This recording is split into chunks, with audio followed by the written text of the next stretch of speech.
Coucou les amis, j'espère que vous allez tous très bien.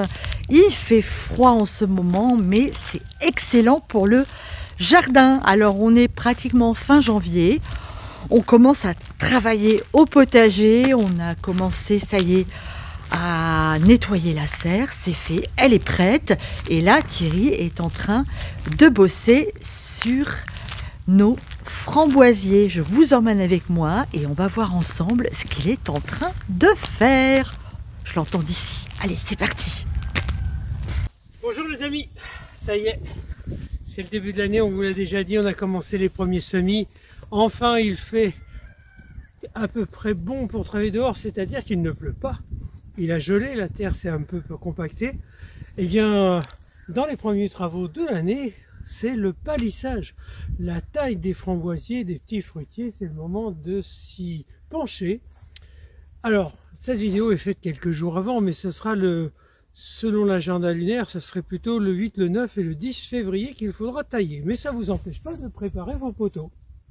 Le palissage, ça peut se faire pour des petits fruitiers comme ici, on va les regarder derrière.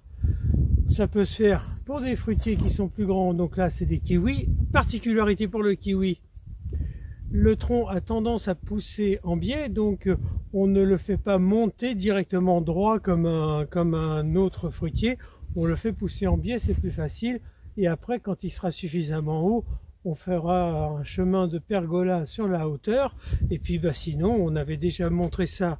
Je ne sais pas si vous vous rappelez, si vous étiez déjà là, ça doit être en 2017 ou 2018 que je commençais à m'occuper du potager, du moins sur les vidéos qu'on faisait quelques extraits. J'avais commencé à faire des poiriers sur palissage, c'est-à-dire, vous savez, quand ils ont des jolies formes comme ça, qui remontent.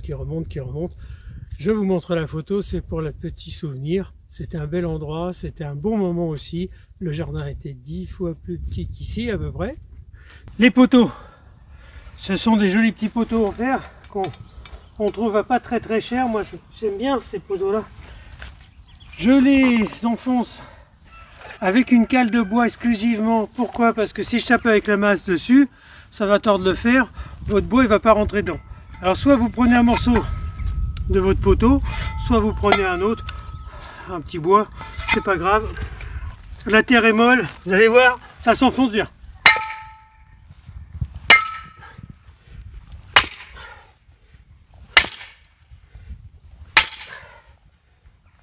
Et voilà, 4 coups. Bon, j'ai mis mes poteaux à hauteur. C'est-à-dire que là, j'ai acheté des poteaux qui font 2,40 m. En matière de coût, là, c'est 2 fois moins cher. Vous trouvez ça de l'ordre de 8-9 € dans des magasins un petit peu de solde ou spécialisés. Attention au prix parce qu'il y a tout en ce moment. Vous voyez, j'ai bien mis avec des talonnettes, ce qui fait que mon bois il rentre dedans parfaitement. C'est pas mal. Alors celui-ci il est un petit peu tordu. C'est ce que je vous disais. Vous prenez un serre-joint de maçonnerie, un serre-joint de menuiserie, un serre-joint, on en a tous qui traînent, ou vous prenez de grosses pinces. Vous prenez un serre-joint, tout bête. Vous voyez, c'est mou. Vous pouvez le tordre un petit peu. Vous faites quoi? Vous calculez votre angle de façon à ce que ce soit à peu près rectiligne. Quand on va mettre tous les câbles, tout ça, ça va se solidifier, ça va se tenir, il n'y a pas de souci.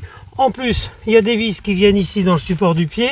Petite astuce aussi, ne laissez pas le bois poser contre le sol, sinon il va pourrir. Même si c'est du bois traité à cœur, vous aurez un petit peu du mal à le conserver pendant des années si vous le mettez complètement dans la terre. Maintenant, l'étape suivante, c'est de mettre les petits chapeaux. Alors les chapeaux, on les met pas avec un marteau en fer, on les met avec un petit maillet. Pourquoi? Parce que si vous tapez comme des sourds, ils vont se déformer. Ils vont pas servir comme on a prévu qu'ils servent, c'est-à-dire de pouvoir, ici vous voyez, ils sont avec des côtés pentus de façon à ce que l'eau s'écarte et ça évite que l'eau rentre dans le cœur du bois et que le bois pourrisse. Une bonne protection au niveau du sol de façon à ce que ce soit pas contre la terre, une protection en hauteur et puis voilà, ça y est, après on n'a plus qu'à faire des petits trous. L'étape suivante, à peu près 25 cm de la hauteur complète du poteau. Vous voyez, je fais un petit trou. Je refais 30 plus bas, ça fait à peu près 55-60 cm. Faites juste un avant-trou côté intérieur, vous n'allez pas côté extérieur. Pourquoi? Parce qu'ici il va y avoir un tendeur. Et bien là je commence à mettre des pitons, vous avez vu, super facile, super rapide. Hop, on les met à plat. Là je mets un crochet en haut. Donc j'ai pris des crochets un peu plus épais parce qu'il y a un peu plus de pression quand il y a le tendeur. Vous voyez, comme j'ai fait un avant-trou, ça rentre super facilement. Quand ça devient un peu dur, et ben qu'est-ce que je fais? Je prends mon tournevis, je fais ça. Ici, tout simplement, j'installe un tendeur. Alors, je vais le mettre comme ça, le côté en haut parce que ce sera plus facile pour serrer. N'oubliez pas de mettre une petite vis de chaque côté du poteau et du chapeau surtout, de façon à ce que ça ne puisse pas sortir, ça ne puisse pas s'arracher. Également pareil au pied, de toute manière aujourd'hui c'est fourni avec, donc ce sont des vis avec une tête plate. Ça vient, ça vous fixe le poteau, regardez, c'est super costaud. Maintenant on va tendre nos fils de fer et puis après vous renouvelez ça à l'infini par rapport à tout ce que vous avez besoin de faire. Thierry, regarde, je suis à tour de potager. Et je reviens vers toi. Alors qu'est-ce que tu fais maintenant? Qu'est-ce que je fais? Ici, je fais une boucle très serrée. Je fais au moins 3 retours comme ça dessus. Alors je mets des gants, pourquoi? Parce que c'est toujours une petite base coupante au bout du câble. Ici, hop, je fais attention de ne pas casser les branches. On va laisser à Sandrine le soin de les couper. Hop. Je laisse un petit peu de longueur. Et puis ici, c'est tout simple. Je rentre mon câble, je le passe dedans.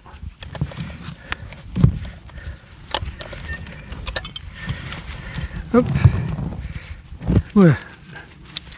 Il est passé. Je le tire mais pas trop parce que sinon je vais tout mettre. Et là avec ma pince coupante, alors si vous n'avez pas envie de faire ça avec une pince coupante, vous pouvez prendre un autre outil, il n'y a pas de souci, de toute manière ça s'auto-bloque. Alors avant de terminer, je passe toujours une petite boucle supplémentaire des fois que j'ai besoin d'un peu de câble à un moment ou un autre. Voilà, et puis je vais le couper et je vais finir de tendre. Faut pas se casser la tête, hein. Vous savez, c'est toujours la même méthode pour le palissage, pour le grillage. C'est comme ça que ça se fait. On se casse pas la tête, c'est facile. Hop. En plus, ce qui est bien avec les tendeurs qui sont automatiques comme ça, c'est que vous n'avez rien à faire. Il suffit de tourner, ça se tend tout seul. Enfin, il faut tirer un peu dessus, mais c'est pas bien compliqué. Donc mesdames, vous pouvez aussi faire ça toute seule, c'est ce que je suis en train de dire. On n'est pas non plus tout petit point de plus. Voilà, vous le tendez, mais juste, vous voyez. Bon, et bien les amis, vous voyez, ça se prépare bien, ça s'amorce bien. Moi, je vais rentrer avant la nuit. Hein. C'est tellement bon de plus avoir de pluie et qu'il fasse pas trop froid. Il fait quoi? 5, 6, 7 degrés maxi. Hein. Mais il y a du vent. Et bien couvert avec une bonne moumoute. Là, tout va bien, tout va bien. Je vous embrasse. À très vite, à très bientôt.